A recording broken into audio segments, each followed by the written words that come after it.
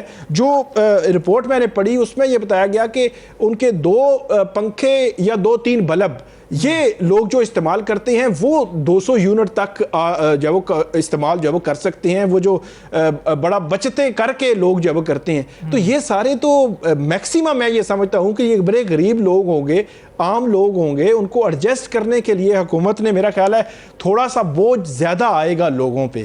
اب وہ رجسٹریشن کروائیں گے, سکین کروائیں گے, ساری چیزیں کریں گے, وہ جو بڑے ایک عام انداز میں بچت کر کے اپنی پروٹیکشن وہ لے رہے تھے کچھ نہ کچھ, وہ جو ہے وہ ختم ہو جائے گی. تو یہ میرا خیال یہ ہے کہ عام لوگوں پر اس کا جو ہے وہ بوجھ پڑے گا, عام جو شہری ہیں ان پر اس کا بوجھ پڑے گا. اچھا ثاقب صاحب, یہ انکم ٹیکس قانون کا سیکشن E7 ہے جسے کالعدم قرار دیا گیا ہے. ایک تو یہ بتائیے گا کہ یہ سیکشن ہے کیا, پھر اس سے ریئل اسٹیٹ کو کوئی فائدہ ہوگا, نقصان ہوگا, اور عوام کو کیا فائدہ ہوگا؟ اچھا, اس میں حمزہ صاحب یہ ایسے پلاٹس, ایسے فلیٹ یا ایسے گھر جو اس میں نہیں ہیں, عمومی طور پر فلیٹس ہوں یا گھر ہوں وہ رینٹ پہ ہوتے ہیں, وہ ان کے بارے میں کہنا کہ وہ استعمال میں نہیں, لیکن پلاٹ عام جو لوگ ہیں, سفید پوش لوگ یا جمع پونجی اکٹھی کر کے کسی کی پینشن ہو وہ کو پلاٹ لے لیتے ہیں. ایک جو ہے وہ آپ کی پرسنل پراپرٹی تو ایگزیمپٹ ہے, لیکن اس کے علاوہ اگر کسی کے 1, 2 یا 3 پلاٹس ہیں تو وہ پلاٹ استعمال نہیں بھی ہو رہا تو اس کا جو ہے وہ اس پر 1% جو ویلیو ہے اس کی ویلیو پر 1% جو وہ ٹیکس لگتا تھا. تو یہ E7 جو اس کا انکم ٹیکس قانون کا جو سیکشن ہے E7, یہ اس قسم کا ٹیکس جو لگتا تھا. تو اس سے آپ اندازہ لگا لیں کہ بہت بڑی تعداد میں لوگ ایسے ہوں گے, مطلب ضروری نہیں کہ جن کے پاس پیسے ہوتے ہیں, لوگ کروڑوں میں اربوں میں جن کو پیسے, ان کی میں بات نہیں کر رہا. میں جو ہے وہ مڈل کلاس کی بات کر رہا ہوں, پینشن لینے والے لوگوں کی بات کر رہا ہوں, جمع پونجی اکٹھے کرنے والے لوگوں کی بات کر رہا ہوں کہ جو ایک آدھ پلاٹ جو ہے وہ لے لیتے ہیں, رکھ لیتے ہیں, اور وہ قابل استعمال ہو سکتا ہے وقت لگ جائے, لیکن اس پہ ٹیکس جو ہے وہ حکومت لے رہی تھی. تو وفاقی آئینی عدالت نے اس ٹیکس کو کالعدم قرار دیا ہے, غیر قانونی قرار دیا ہے, اور اس پہ یہ کہا ہے کہ یہ FBR جو ہے وہ ٹیکس نہیں لے سکتا. تو اب ایک طرف تو عوام کو فائدہ ہوگا, بہت سارے لوگ جو ہے وہ اس سے پورے پاکستان میں فائدہ ان کو ہوگا, لیکن دوسری طرف FBR کی وہ جو کلیکٹ کرتے ہیں جو FBR ٹیکسز ہیں,